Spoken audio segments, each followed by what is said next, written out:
Hello, this is the Bringing Intimacy Back show, and my name's Dr. April. I'm the host. And today we're going to talk about a serious topic today. We're going to talk about intimacy and cancer.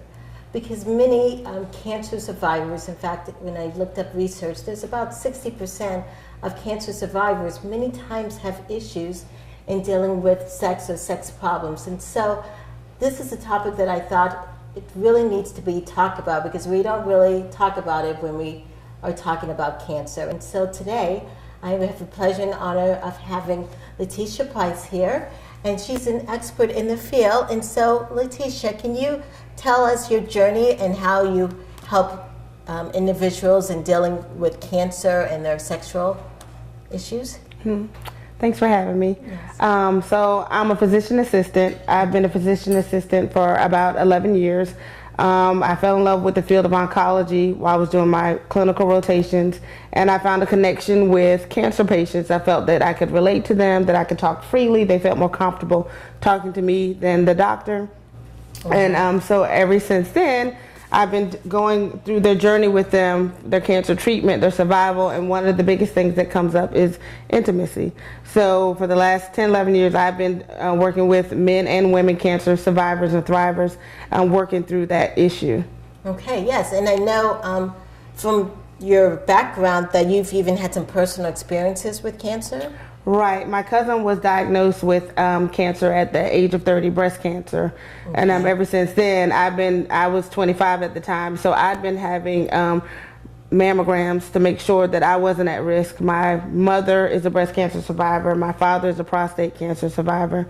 And 2 years ago, we lost my aunt to stage 4 breast cancer. Right. So it's really prevalent in my family. Yeah, so it's really a passion for you. It's a touch. It is. Yeah, yes. Yeah. And you also help out in the community with it too. I do. So not only do I work, I kind of live, breathe, and do everything toward cancer treatment, cancer prevention. I go out in the community and I talk about things that people can do to know their risk, what tests they need to do. I'm a pharmaceutical speaker, so I help teach nurses about some of the new cancer drugs that are out and side effects that they need to look for.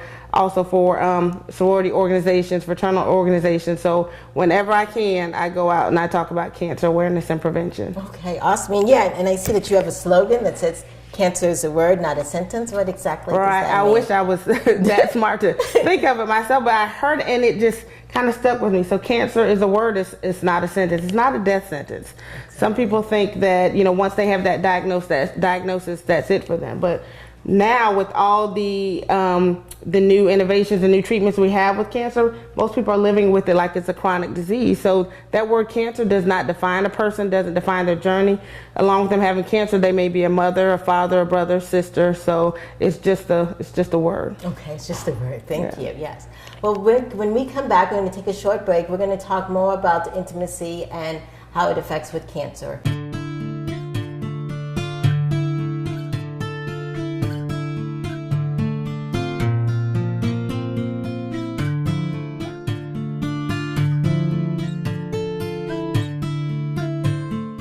Feeling disconnected or alone? Trouble communicating or feeling understood? And do you want meaningful and purposeful relationships? And the desire to strengthen the bond in your relationships? Yes, then we have to intimately connect. The Bringing Intimacy Back show is a show dedicated to inspire, enlighten, and encourage intimate connections. The show provides an engaging atmosphere to discuss and demonstrate ways to enhance intimacy in one's personal relationships with significant others, families, friends, higher power, and oneself. The show will discuss intimate connections in many different forms, such as sex, communication, emotional, physical, health, and spiritual. Thus, if you want to discover ways to increase the intimacy in your relationship, check out the Bringing Intimacy Back show, where intimacy is real. For more information about the Bringing Intimacy Back show, go to www.bringingintimacyback.com. Hi, this is Dr. April, and today we're on the Bringing Intimacy Back show, and we've been talking about intimacy and we've been talking about cancer. And in the last segment, as you were saying, that cancer is not a death sentence at all. Right. And when I've done a lot of reading, it's a lot of people go when they're having these treatment for cancer and stuff, and they survive and stuff, but then something happens in their intimacy life, in their intimate life, and they're affected by that. Right. Yes. So how does cancer affect patients sexually? So cancer can affect patients sexually. First of all, with the diagnosis of a cancer, there's an amount of anxiety and depression around that diagnosis. You don't know if you're going to live, if you're going to die, how will life be for you? So that's the first part. The second part, any treatment for cancer can involve chemotherapy, it can involve radiation and surgery, and all of those things can impact a person. So depending on what type of cancer it is, it can affect their libido, their want to have cancer. Maybe physically they can't because of pain or because of some of the limitations of their cancer. So starting from that diagnosis, there is a train of things that come after. And the first one being maybe self-image. You know, depending on what type of surgery they have. For women, if you have a mastectomy or a lumpectomy, you know, if you have colon cancer and you have to have an ostomy, you know, that also may make people not want to have sex. So there's a lot that's involved. Sex or intimacy starts up here in the brain. Right. Right. And if you don't feel good about yourself or think some things about yourself. Exactly. Yeah, definitely. So are there different types of cancer that affect people differently? Yes, there are. So there are different types of cancer. The most prevalent ones are prostate cancer, breast cancer, colon cancer, and lung. But there are cancers called like multiple myeloma, which affects the bones, and people are in a lot of pain. So that can affect them that way. There's lymphomas or leukemias where you have severe fatigue. So if you're really fatigued, you may not want to engage in intimacy or sex act or anything like that. So different types of cancer can affect you different ways, and especially breast and prostate cancer. There's that diminishing of the estrogen and the testosterone, the hormones that we need to give us, you know, our vigor. And when you're diminishing that, of course, you don't want to engage in that. Right, definitely. And then with treatment. Yeah. Yes. I know treatment's a big issue because it can so go a lot of different ways. With treatment, so even with radiation, if you're having radiation, that can cause burns, it can cause densing of the tissue, making your tissue not as elastic. So, you know, your breast may be harder, you know, not pliable. You may not have any, you may not feel aroused by that. There's also chemotherapy that can affect your blood counts, make you anemic, really fatigued. Also can affect your white blood counts, putting you at risk of infection. So engaging in the act may not be the right time during some parts of your treatment. So treatment does really affect you. Yeah, and I was just thinking as I'm listening to this and all the different types of treatment, and if someone's with cancer and they're thinking, oh, I got all these kind of treatments, and should they ask their doctor or their nurse, how does this affect me sexually, or is that like a taboo question that they shouldn't even? Right, they should ask, and that's one of the things that clinicians, you know, it's on our part too to start to talk to the patient and engage in that. Usually it doesn't come up, and a lot of times it doesn't come up with the physician. As I said, I'm a physician assistant. Sometimes I get that smile when I come into them, like, thank God it's you. I have a problem. We're not having sex. You know, they feel a little bit more comfortable talking with, you know, an advanced practitioner versus the doctor. But it's up to us too to engage in the conversation with the patient and to let them know up front, with these types of treatment, there are these types of effects that you will have. So once they know that, then they can kind of prepare for it. Right, because I'm doing some research and a lot of people don't know how it affects, and so they're just like, oh my gosh. Right. Yes, so it's okay to ask questions. Oh yeah. Yes. There's a saying that if you don't use it, you will lose it. Right. Is that true? That's true. So I tell most of my women, so I deal a lot with breast cancer patients. So if your cancer is responding to estrogen, that means we need to block estrogen, because if you have any estrogen around, you know, in your body, that can increase your risk of cancer coming back. So by blocking that estrogen, you're affecting their libido, their want to have cancer. It also affects the moisture that's in your vagina, okay? So just like any muscle, the vagina is a muscle. If you don't use it, it's not going to be pliable. It's not going to be able to do the things that you could do before. So think about if you're running a race, you used to be an avid runner, you stop running. Now when you go to run a race all of a sudden after not running for years, it's going to be a problem. You're not going to be able to perform. So if you don't use it, you have vaginal atrophy, which is thinning of the thinning of the vagina, dryness, itchy. It could be painful to have intercourse. So the more you use the vagina, the more that blood flows into that area, the more that it's lubricated, the better chance you have that you won't have atrophy. So I give my patients a prescription, say you need to have sex at least at least 3 to 4 times a month. So that's not too bad. Right. So at least once a week. Right, definitely. To keep things going. Yes, and does it affect on the male side the same way? So the male side, so no, unfortunately for the women. So they don't use it, they won't lose it, they have no problem at all. It mainly affects my women. But usually the partners are happy that I said they need to have sex. You know, they have that prescription, they know to ask for it at least once a week. Yes, definitely. Are there any myths about cancer and treatment? Yeah, some people think that you can't have sex while you're going through chemotherapy. Yes. So I had a couple, and he was on treatment for the man was a patient. He was on treatment for a good at least 6 months. When I got to the last treatment, you know, we told him congratulations. He's like, good. When can I have sex with my wife? And I was like, wait a minute. I never told you that you couldn't. You just have to take precautions. One is if your white blood count is low, you're at risk of infection. So that's a time when you wouldn't want to have sex. Also, you want to do barriers. So with oral sex, anal or vaginal sex, you want to make sure that you're using protection, because being exposed to those fluids can also expose your partner to the chemotherapy. So yeah, you can have sex. So people think you can't, but you know, it's a time for them, they're and their partner to have that intimacy, to feel close to one another. So right, and that intimacy, especially when you're struggling with a condition or cancer, you need that intimacy. Definitely. Yes, well, thank you so much. Well, we're going to take a small break right now, and then when we come back, we're going to talk about ways to help people who are struggling with cancer and intimacy.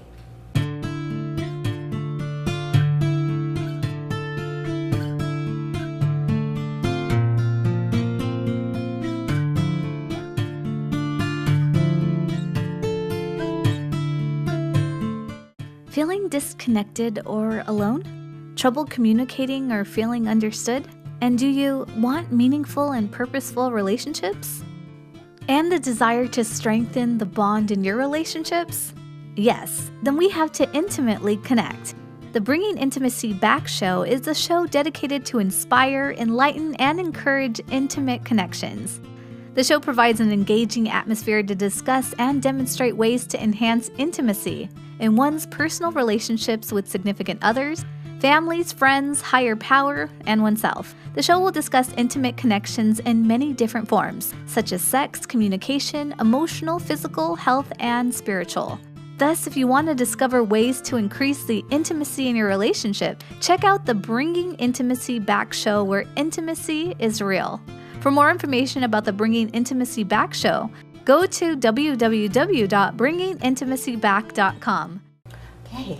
Hi, my name is Dr. April, and I'm here today with Letitia Price, and we're talking today on bringing intimacy back and dealing with cancer and intimacy. And so one of the things I'm hearing, and as the couples are out there and people are listening and they're listening to all their stuff, and they're saying, well, you know, I'm struggling with cancer, or maybe I'm in the aftermath of cancer, and as a couple, we're not intimate. What are some ways that you would suggest in helping increase intimacy with people who are struggling with cancer? The first thing I would say is, one, talk to their clinician. Know what things that they should expect, you know, and then know what things they have out there to help them. The second thing is to talk with their partner.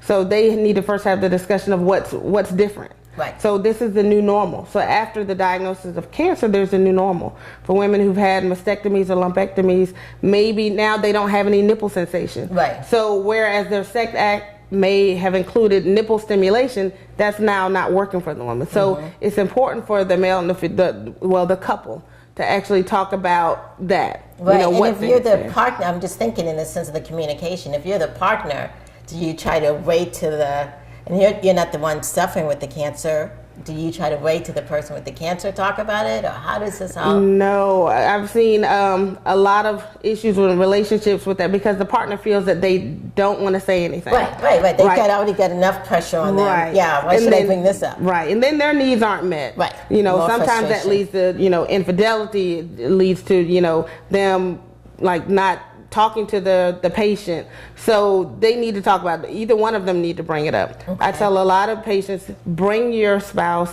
your significant other, bring them to the visits. So as I'm telling you what to expect, that you'll have vaginal dryness. So for men, you may have erectile dysfunction, so that your partner hears that and they can expect it. Because if they don't come to the visits, to them, it seems like you're normal. You just go for your hour to, Right. you see your doctor, you come back, and nothing has changed. But they need to know that things have changed. And since they know what to expect, that may make it easier to have that dialogue. Mm-hmm. Yeah, definitely. Yeah, so communicating with your doctor or your clinician, communicating with your partner. Yes, what other tips? Also, to have sex. Yes. And be intimate. Yes. So in intimacy, I know it can involve just touching, talking, caressing, finding what level of intimacy is good for you, thinking of different positions, and if there's self-image, if there's issues like that, to also, to dress up, right, to do something to make you feel good. And the biggest thing too for each patient is learning their self. Right. So masturbation, right, that helps a lot. So knowing what now turns you on. Mm-hmm. So that way you can express that to your partner. I know if you do this, then that'll make me feel good. Right, definitely. So that's a big thing too. Yes, and I was just thinking as you're saying about dressing up and even different positions, especially you were saying that some cancers you have pain. Right. Right. So if you learn and you experiment about different position, there may be a position where you don't experience that pain. Right. Right. And that too also is talking to your clinician too. They can help you. So just missionary may not be the thing. Right. So if there's pain involved, then there may be side by side. There may be one person on top. So it's to also, your physician can help, tell you what position should be better for you and that shouldn't elicit pain. Mm-hmm. Definitely. Yes. And then like you also said, also the self-images. Right. It's critical. Yes. Right. Yes, definitely. Are there any other tips that you would like, final tip? Any final tips? Okay. Yes. All right. Well, I think one of the main ones that you've mentioned, of course, is that connection. Right. That intimate connection and communicating with one another and stuff. And so I appreciate you for being on the show and talking about it today. And if someone wanted to get more information and wanted to connect with you, what's the best way? You can contact me by email, and that's at Price_Letitia. So that's LETITIA @yahoo.com. All right. Well, thank you so much.